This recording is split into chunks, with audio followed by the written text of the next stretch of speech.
Uh, my elementary school was right across the street from the beautiful building that I lived in, and the junior high as well.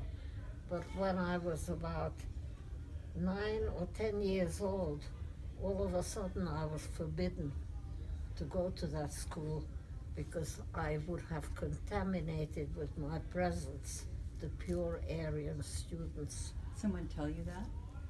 The law. They had laws forbidding uh, Jewish children to share uh, schools and activities with the pure Aryan children. We were not allowed to go to a movie, to a restaurant, to hot dog joints, nothing was permitted. You had lots of other little friends who before that time you played with. How did they react to their own little friend being They away? looked through me. Suddenly they changed. Suddenly they changed. They looked through me, yes. What did your parents say to you about that? Well, they had the same problem too. My father was a lawyer, and some of his clients didn't show up anymore, And my mother was a concert violinist, and she played in orchestras, and all of a sudden she wasn't welcome. Which orchestra did you play in? I Yeah. don't know. Budapest Orchestra. Yeah. Yeah. Yeah. What year was that? You remember? So that would have been 1940, I would say 42, 43. that late. So Europe was at war by then. Well, before the war. It Mhm. started before the Okay, war. so in the Yeah. late 30s, Yeah. 7, 8. Yeah, Mhm. that's right. Mhm. What did you hear about Hitler and the Nazis? What was the news that you heard? Well, Hitler, every time he made a speech, it was on the radio and on TV. He was extremely famous, and the Hungarian population, excuse me, was highly anti-Semitic. Really? Yes. Even from the before Hitler showed up. They always were, Mhm. and I tell you the reason. Jewish parents would work 2 jobs to make enough money to educate their children. If you educate children, they do better in life. So they were more successful than their classmates, their neighbors, and this was unforgivable. Jealousy. Jealousy. So everybody was jealous at them, and that made them generally hated. Did you sense that even Oh, yes. beforehand? You were. Yes. Did you go to a synagogue or your Well, parents religious? My maternal grandfather was religious, and it made him very happy when I went. So I was not religious, I didn't want to go, but to make him happy, because I loved and respected him. He was the most saint-like person I ever knew. Most what? Saint-like Was he? person. He was a surgeon, and it never mattered to him whether a patient could pay or not. The important thing was to make them well, to help them. He didn't want to discuss his fee. He would say to the patients, if they apologize, I won't be able to pay for you now, I have no money. I don't want to hear this. My payment is going to be the fact that you'll be here to be supportive to your family, raise your children, you know? Were you bat mitzvah? I think it happened, but I can barely remember it. It wasn't as important as when it happened to a boy. Yeah. I remember much better the bar mitzvahs that I attended. Yeah. So do you have brothers and sisters then? Well, I had a brother. He died 4 days before his 20th birthday. He committed suicide I'm sorry. during the war, and that hit my family rather badly. It's the one thing you could never get over, because you keep kicking yourself and blaming yourself for not having stopped it. You should have known, you should have seen the symptoms. Well, people do that for a variety of reasons. Do you think the war or It had had a something- lot to do with it. He went into hiding with false identity, Mhm. and he got a job working with a as a police officer under a false name. Mhm. My father spent half his life savings buying him false identity papers, and the other half buying them for me. I was sent to live on a farm where I milked a goat and fed a pig. I stayed there for With a- about a year and a half. With a false identity paper. False identity. I could prove my pure Aryan heritage going back, I think, 4 generations. You Does had that to mean- do that. Does that mean that some people, like the farmer, who probably knew, were protective of Jews? Well, that was an interesting situation. The farmer, it so happened, was a patient whose life my grandfather saved, and he needed very serious surgery. I don't know whether it was his appendix that broke or what, but he needed major surgery. And he said to my grandfather before the surgery, "Sir, I'm so sorry, but I have to be honest with you and tell you, I can't afford to pay you. I have no money." And my grandfather said to him, "I don't want to hear about that. My payment is going to be that you get well and you're able to raise your children and enjoy your family. Don't talk to me about money." So the man kept saying, "Well, I'll pay you back someday. I promise you that I will." 30 years went by, and 30 years later, on the very day that the newspaper article was published that everybody Jewish had to move into a ghetto and report for it, and lots of other things too. My grandfather's doorbell rang, and this patient whose life he saved, who never paid him, stood at the door and said, "Sir, you saved my life 30 years ago, and I told you I'd pay you someday. Wow. I'm here to do it today." Wow. I wrote away for my family's papers going back 4 generations and told my neighbors that my uncle and aunt who live in the country are coming to stay with me, and I'll introduce you as them. I want you and your wife to stay with me from now on. My grandparents moved in with them, and it saved their lives. And your father and mother?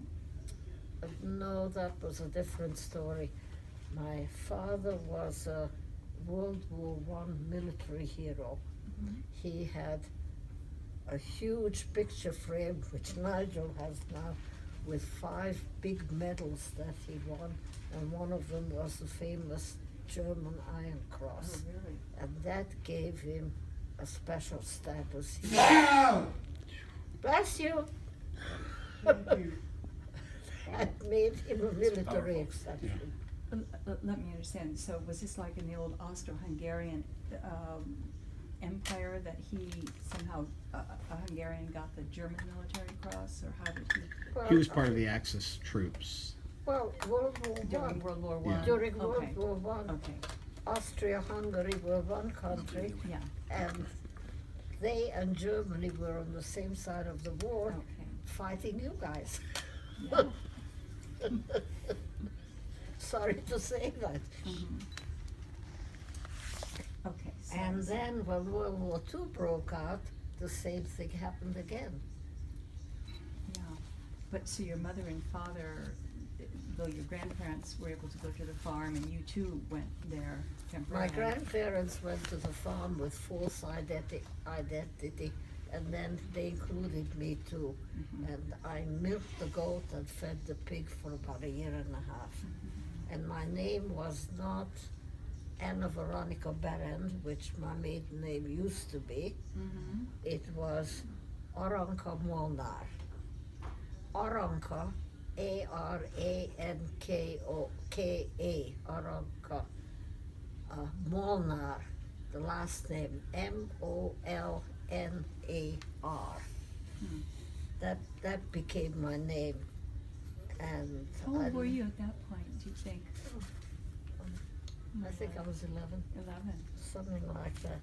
And did you understand why you were Yes, on the run? Were I people being understood. picked up and taken away by that time? Yes, I understood, and I had an allergic reaction to being humiliated, and I was incredibly humiliated for being Jewish, which I couldn't tolerate.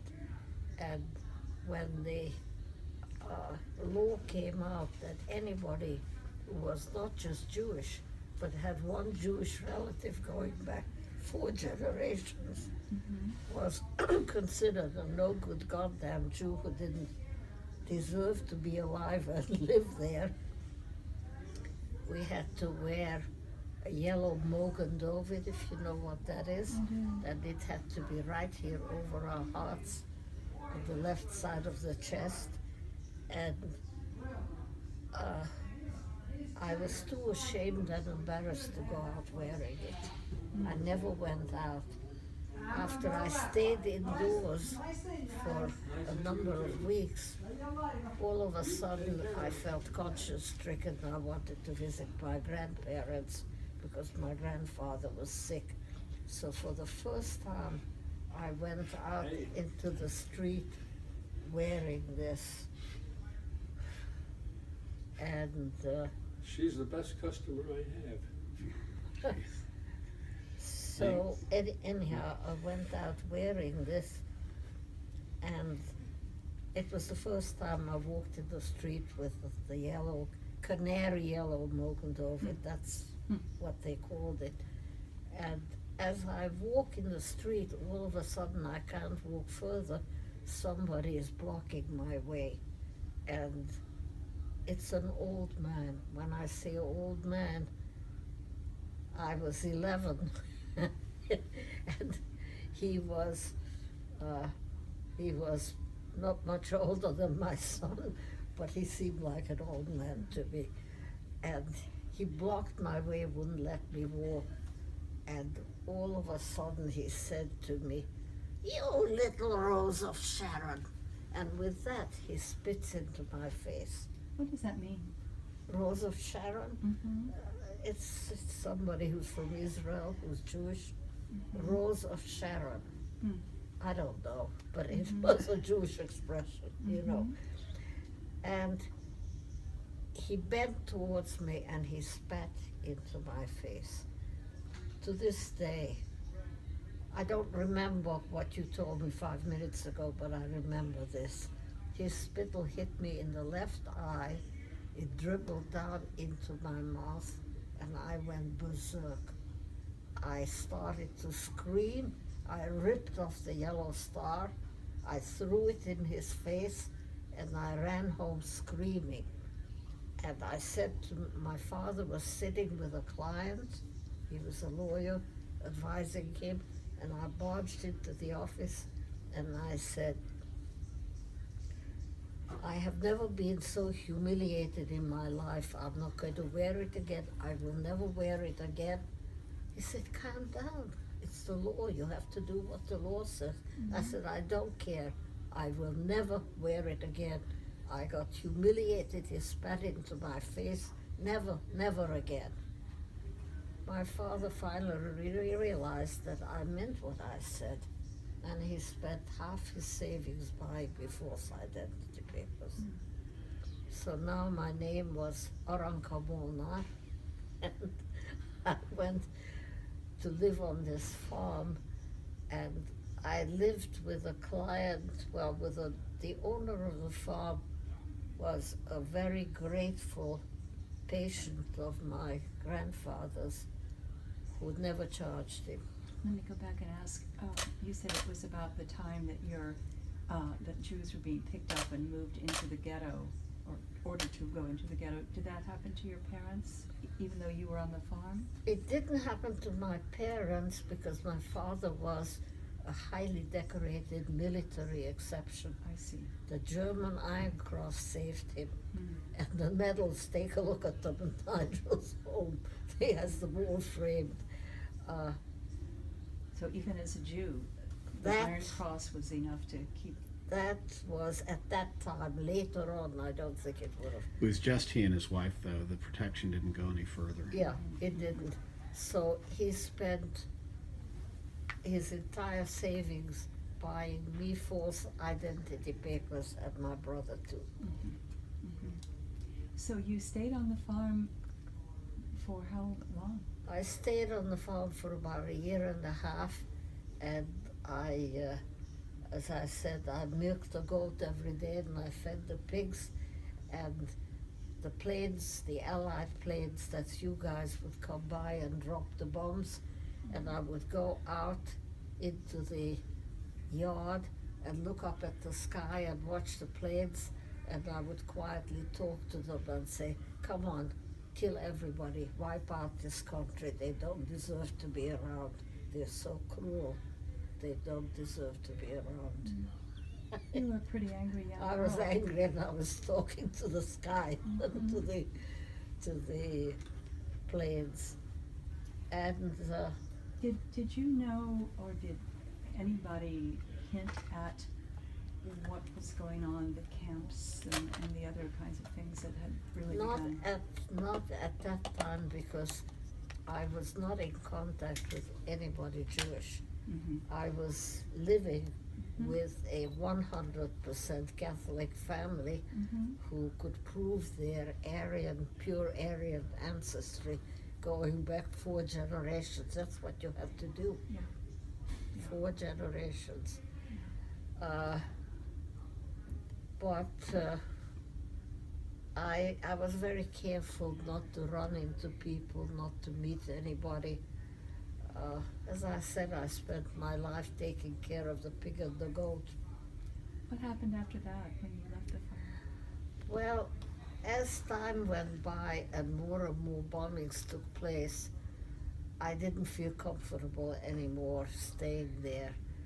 And they had relatives from the country coming to stay with them who were asking questions about me. So Mhm. from one day to the next, I disappeared, and I went home to rejoin my parents. Wow. Sounds And very dangerous. it was dangerous. I hid in the apartment. We had an apartment on the 2nd floor with a balcony, and I hid inside. But at night, I would go out to the balcony and look across the street where my one-time elementary school was, and look into the window of the classroom I used to attend. You weren't going to school during these years. I didn't go to school. I missed, well, most of the people who grew up during World War II, they missed 4 to 6 years of education. And the country didn't want to have a bunch of kids blocking the system who were delayed and had to get education. So they arranged a short course and exams that people could take I see. in order to move up to the classroom that they would be attending. And I did that, Mhm. and I took the tests and I passed, and I got into college right away. Was your brother still at home, or had he really? Well, gone into my brother also had false identity papers my father bought him, and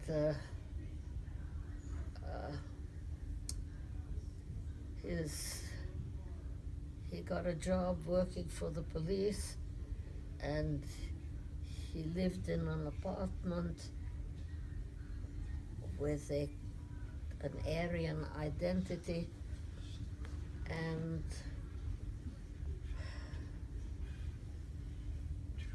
this is difficult to talk to. And at the end of the war, he went through so much stress, he committed suicide. And my family never got over that. And it's been more than 70 years, and I have nightmares now about it. So let's not discuss it. Were there problems getting enough food during that time? Oh, yes. We were starving, and literally starving, because when the bombs dropped 4 times a day, and that's what you guys did to us. You know, you sent the planes and dropped bombs. There wasn't one store left in a city with 1 million people that had its windows that wasn't cleaned out of all food and everything. Every store was robbed clean. There was no food that you could buy any place. So we had horse-drawn carts those days. And I was a survivor. I used to run out into the street in between bombings, and I would cut a chunk off a dead, rotting horse's butt and put it into a bucket and fill the bucket with snow and take it to my mother and say triumphantly, "Look, Ma, I brought you some snow to boil the horse meat, and now we're going to eat meat." And that's all we had for a while.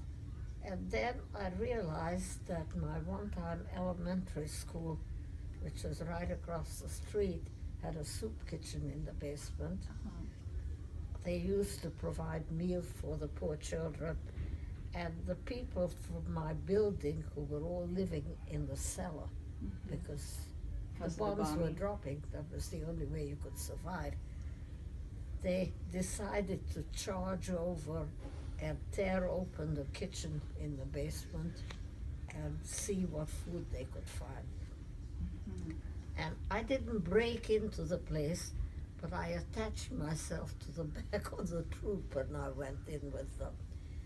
And I hid while they robbed the place clean. And when they finished, I stuck around, and I noticed there were a couple of plastic bags on top of a very high cabinet in one of the rooms in the cellar. So I put a stool there, and then I put a chair on top of the stool, and I climbed up and I grabbed those bags. And they were filled with mildewed, dried, shredded carrots and mildewed, dried, shredded cabbage. And I triumphantly took them home and said to my mother, "Look, Ma, we can eat something other than the horse meat. Look what I brought you." And my father came into the room. He was a lawyer, president of the Bar Association. And he said, "Where'd you get that?" So I said, "Oh, my one-time elementary school in the soup kitchen."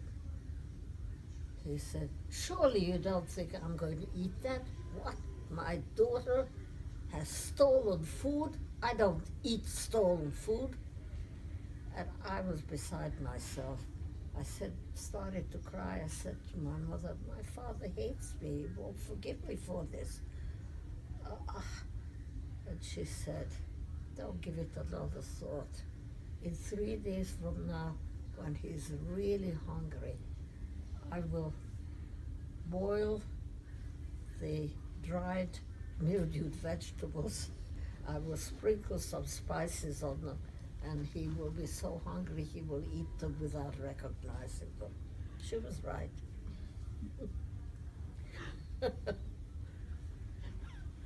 But he disapproved of me. I got that a lot, you know. I was a survivor, and when my grandparents came back from the country to their apartment, as I told you, there wasn't one window left in Budapest, which had 1 million people, because the constant airstrikes broke every window. How did your parents feel safe enough to come back to the city? Well, they were in the city, The but they were grandparents. living in the Grandparents, I'm cellar sorry, below. I meant to say grandparents, who had been on the farm? Well, my grandparents finally came back, and I prepared their apartment for them. And I did something unforgivable and inexcusable. I went looking in their apartment for something that I could fill the windows with because it was freezing cold in February.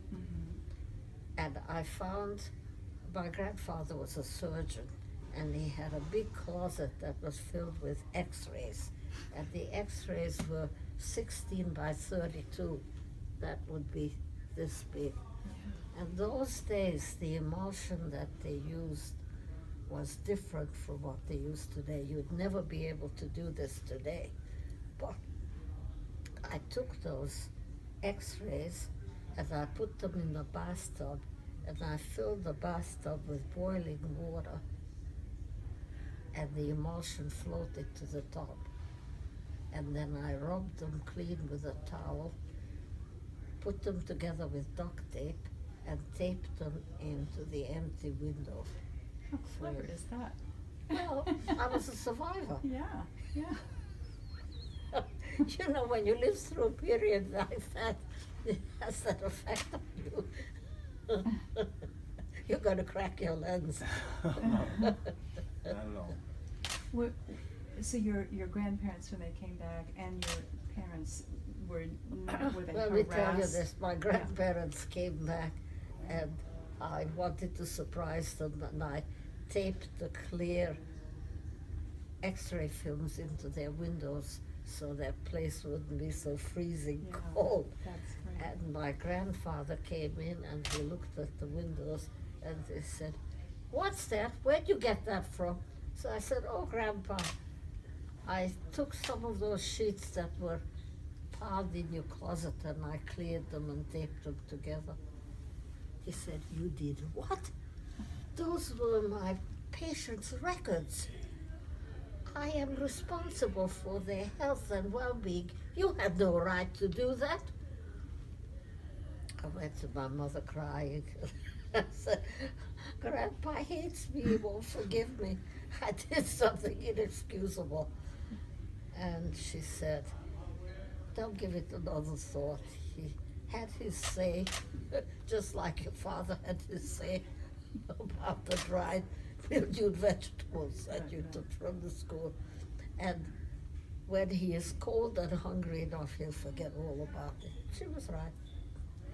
So the bombings had continued, and then the war turned. The Germans now were losing. The How did that Germans affect- were losing, and the Soviet soldiers came in, and I was hoping and praying for them. And guess what? They came into our cellar with their arms aimed at us, the people, civilians, and they yelled first, "Chas, chas, koko, chas." Speak any Russian? That means watches, watches. Where are your watches? Ah, They confiscated everybody's watches at gunpoint. My grandmother had 2 watches on her arms. One was gold, the other silver. They took both. My mother's watches, everybody's. Because in Russia, that being a communist country, they didn't waste money on useless items like watches because they had public service announcing the time on the clocks, and they had clocks on every corner, and the radio announced the time. So watches were considered an unnecessary luxury item. They could sell them for a lot of money. So they came with their guns aimed at us, confiscated everybody's watches, and then they pulled up their sleeves laughing. They had watches from here to there on both arms. Russian soldiers. Then they yelled, "Barishnya, barishnya." You know what that means? It's a young girl. And I'm sorry to say they raped 3 of them in our building. wow. One of them was the superintendent's daughter. She was 16 years old, and they ordered her to go upstairs looking for a couch. And she said, "Are you crazy? I'm not going with you." And they said, oh no, you're going to do as we tell you. And they turned to the rest of us sitting there, aimed their guns at us, and said, show me her parents, point them out. Somebody right away pointed out her parents. They went up to her mother, shoved the gun into the mother's mouth, and said, you come with us or she's going to be dead in 1 minute, I'm counting. She right away went up with them. 3 of them raped her. They brought her down unconscious and bleeding, threw her on the ground in front of her bare parents, and she became a nun because she didn't ever want to have anything to do with a guy again after that experience. I'm sorry, I have It happened. unpleasant Yeah. memories. Yeah. Now, my mother was very helpful to me, and she realized what was going to happen, and I had hair down to here, and she cut it off completely, and she put one of my brother's baseball hats on my head, and she made me wear my brother's clothes. How old were you at this point? I was 11 or 12, and I started to develop already as a girl. But when the starvation started, you're probably not aware of this, all women stopped having periods because they couldn't spare the blood to waste. So no child was born for 1.5 years after that time period, because anybody who had sex or was raped would not conceive, which was a good thing under the circumstances. You know, that the women who were raped all the time didn't conceive. Take out But yeah, So the Soviet troops were brutal. the Soviet troops were brutal. They Barishnya, they dragged them up at But did things change for the city though, once the war seemed to have shifted? yeah, well, the war shifted, but the communists were in charge, and everything was according to the way, you know, they demanded, they ordered, and we didn't get back to having proper food and nourishment for a long time, over 1 year.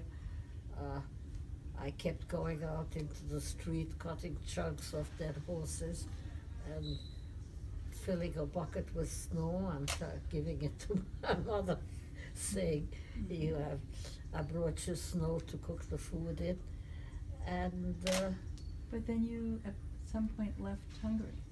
yeah, I was hungry. Or left your I country. started to tell you, Yeah. I lost 30 pounds and I flattened out completely. Oh, yeah, yeah. So when my mother put my brother's clothes on me, I looked like a boy. She cut my hair off too. I had hair down to here.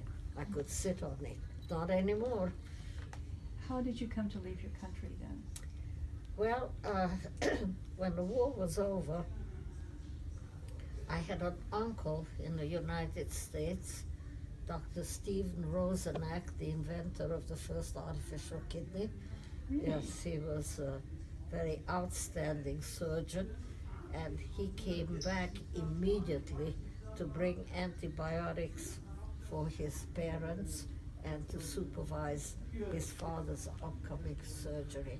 My grandfather needed prostate surgery, and we didn't have antibiotics in Europe at all. So my uncle came to, he wasn't going to operate on his father, but he was going to supervise it and supply the antibiotics. I see. And he did that, and while he was there, I took him for a walk through bombed out Budapest, Hungary, and by the way, did I show you the picture? Yeah, I did. I lived behind that building. Right, right. Yeah. I took him for a walk, and he said to me, you seem awfully depressed. Is there anything I can do for you? And I said, get me out of this hellhole. I hate everybody. I don't trust anybody. I don't trust my neighbors. I don't trust my one-time classmates. I don't trust anybody because people turn each other in. Mm. People who were your friends and neighbors before, they turned their best friends, co-workers in to the Nazis and then to the Soviets. I don't want to live here. Mhm. He said, how am I going to do that? You know, you already put your name on the American immigration quota, and you were told there's a 15-year waiting period. Really? So I said, I know that, but you'll be traveling through England to visit your sister-in-law. He married an English woman and took her to the States. And while you're in London, I want you to enroll me at London University. And I gave him an authorized translation of my birth certificate and my graduation certificate. And with those, he did enroll me at London University. And a few months later, I applied for a passport and a student visa, and they let me leave with a student visa. Amazing. Then while I was in London, the Hungarian government changed to totally communist, and they slammed down on immigration and visas, and they ordered me to return home, which I refused. So they sent me a letter saying if I ever returned to Hungary because I didn't obey the law, I would be arrested. And I ignored that, and I stayed in London, and I fell in love with the British way of life, and I never wanted to leave there. And then, much to my surprise, the American visa came through after 5 years in London, because all the people who were ahead of me on the immigration visa couldn't leave Hungary with the communist government. So those who were abroad, Yeah. they were suddenly available. Yeah. And the British government, they kicked me out. They said, we allowed you to stay with a student visa so you wouldn't lose your opportunity to immigrate to the US because you were waiting for a visa number. Now that it came through, kindly leave the UK, the United Kingdom, or you would prove that you came to our country under false pretenses. Fair play, old chap. You know, that's the British. So I got onto the Queen Mary and I cried. And I was the last one to get off the Queen Mary, because as long as I was on the Queen Mary, I was still in England, I felt. And my poor uncle, the doctor, you know, he was marching up and down on the pier thinking that something terrible happened to me. I still feel guilty about that, because I was the last one to get off the boat. Ah. Yeah. So you began a new life in the States. I had a new life in How old this. were you when you finally came here? 21. 21. 21. Yeah, I left for England at 15.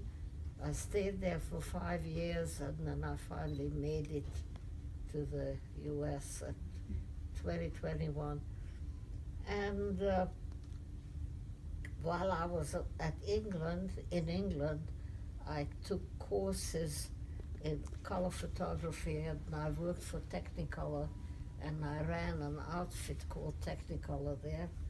So when I came to this country, I right away had a job working for Technicolor, Mm-hmm. and I used to work for Technicolor, and the big museums would send $1 million insured paintings to Technicolor to make copies of that matched exactly in hue and contrast. Interesting. It was interesting. I loved doing that. How did you meet your husband? Well, I met him in England. When I lived in England, I lived in a boarding house. And he had a room in the same boarding house above mine. And the boarding house included breakfast, so we sat together at breakfast. And he was very kind to me. I was new in London, and I was struggling with the English Mhm. language, and he took me around London to show me around, and then he took me up to Scotland, and he really showed me around Mhm. and educated me, so to speak, and helped me with my English, with my pronunciation, and how to write difficult letters. We even went so far as to tour France together. And then my American visa number came through, and we said goodbye. He sold me off to the boat, and I got on the Queen Mary. And 3 months after I arrived here, I had a long distance call from England, and it was my boyfriend, and he said, uh, you said that once you settled in I could come and visit. So I said, well, that's up to you, but don't tell your family that you do that because of me, because they'll hate me for life. You know, if I took you away from them in England. Was So, he Jewish? Did he yeah. know that you were Jewish?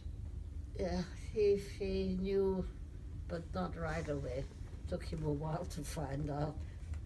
To tell you the truth, I kept that covered up. Hmm. When you wore a Mogadovit and had somebody spit in your face, you don't want to brag about that. And also, I don't think I told you that, but I was in London at a synagogue once, attending a Friday night service, and it wasn't in London, it was in Manhattan, Mhm. and 2 terrorist bombs exploded in the synagogue. Wasn't Where was that, it? that was when you were with your grandfather in Budapest? It was in Budapest. Yeah, you still? were much younger, that's when it happened. Okay, it was in Sorry. Budapest. 2 terrorist bombs exploded, and my grandmother and I were sitting together, and the ceiling caved in, the lights went out. There was a horrible stench of, burning air, and the ceiling started to fall in. I was covered with grit, and everybody was trying to run out. And one of the worst experiences of my life was to watch this, because people who were praying before, talking to God, all of a sudden they were afraid of dying within seconds. Mhm. And when you're afraid of dying, the only thing that matters is to take another breath of air and to live a minute longer. Mhm. And people were knocking each other down, stepping on the old people, pushing the children down onto the floor and stepping on them. Nothing mattered except getting out and taking one more breath of air. I vowed I'd never go back to synagogue again after that. I understand. I did go back though when Nigel's younger brother got married at the synagogue. He married a Jewish girl. That was the first and I think only time. Nigel said that you actually changed your religion. Yeah, I did. Now, don't put this in an article. This is private and personal. But there's nothing wrong with the Jewish religion. It's perfectly plausible.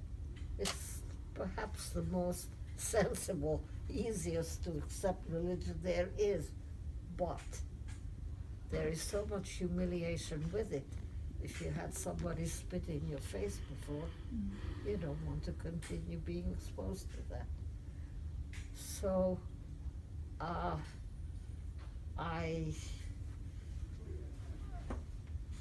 I became Presbyterian. I got married in a Presbyterian ceremony. I raised my children Presbyterian, and I'm now Presbyterian.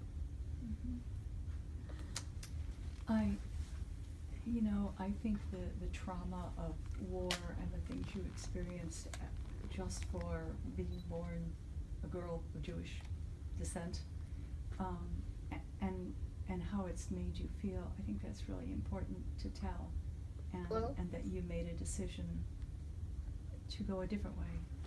I would like to say that if you let me. Nodding his head. Okay, but I don't, to this day, usually tell people about my Jewish Of course, heritage. this whole article is kind of about that Where is it going to be published? in the newspaper, Which one? The Democrat. It's okay, Mom. You're gonna help a lot of people understand.